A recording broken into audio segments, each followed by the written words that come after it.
What's up? It's your boy ET. Look, if you're looking to or you got to raise the bar on your marriage, you gotta click the link and get into Married into Crazy, y'all. I'm telling you, this coaching is gonna take your relationship to another level. Now look, you already know you need to raise the bar. You know that already. So stop thinking or overthinking. Click that link, and Marriage into Crazy is gonna take you and your spouse to marital bliss. Now you know. Click the button. Let's go.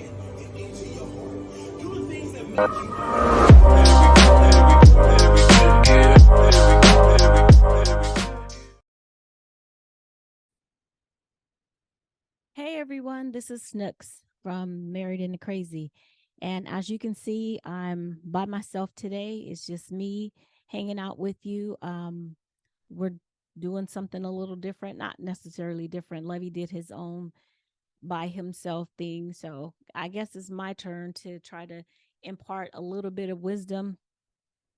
So don't disconnect, don't hang up because you don't see my main guy with me.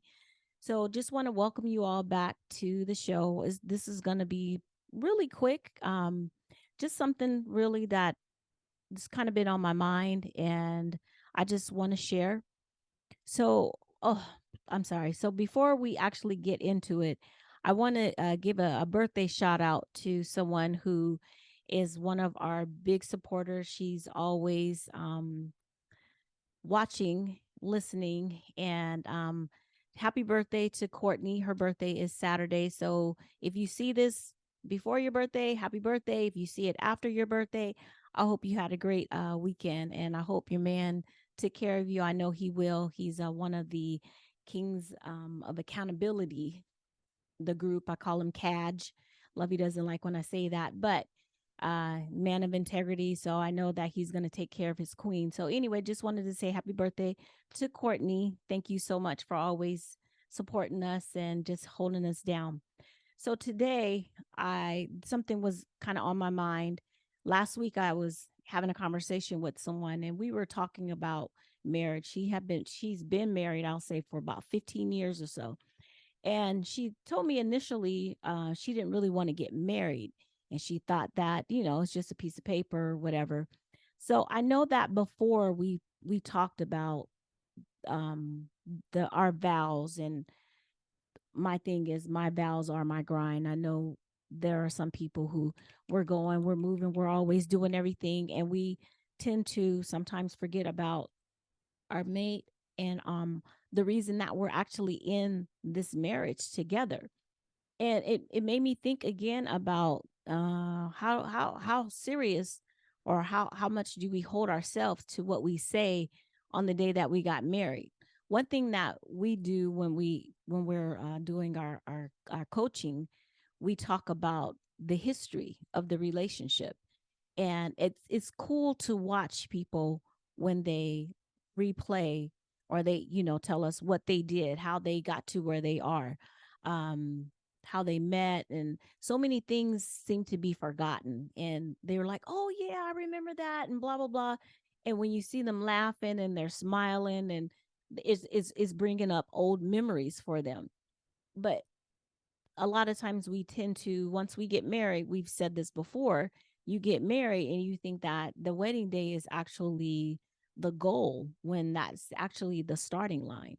So just thinking about, how did you feel the day that you got married? What did those vows mean to you? Did you write your own vows? Did you recite the regular vows? What are they? I take this person to get married. Now it's been almost 26 years, so if I get it wrong, don't hold it against me. To be my lawfully wedded husband, wife, whatever, to have and to hold, to death do us part, in sickness and in health, in wealth, riches and richness and poor, whatever. uh, it's not whatever, but I mean it's a real thing. So but I wonder, how do you how do you play that? How does that, I want to say, how do you play it, but how do you live that in your marriage? Did you just say that and then you did the deed, and we had the party and we danced, and then we went home and we forgot about what we said? To have and to hold, to death do us part. Let's just keep it real right now.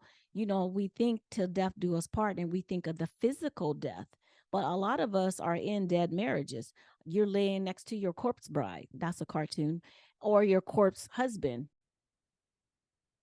So make sure that you're breathing life into your marriage and into each other. Um, think about those vows and what you said, and be truthful and honest in your answers to yourself. Do they still mean the same thing to you today as they did when you said them back then? If they do, if you seriously mean to have and to hold, then have and hold, in sickness and in health. And in sickness, it's not just physical. It's a lot of things that are going on. We have more mental health issues. Not I know that could be another whole podcast by itself, but um let's make sure that we're taking care of ourselves and also taking care of each other. We didn't marry ourselves. Our marriage is not just about us. If we all had that attitude and remembering that is not just about me. I have it, he has it, so that we're together on that.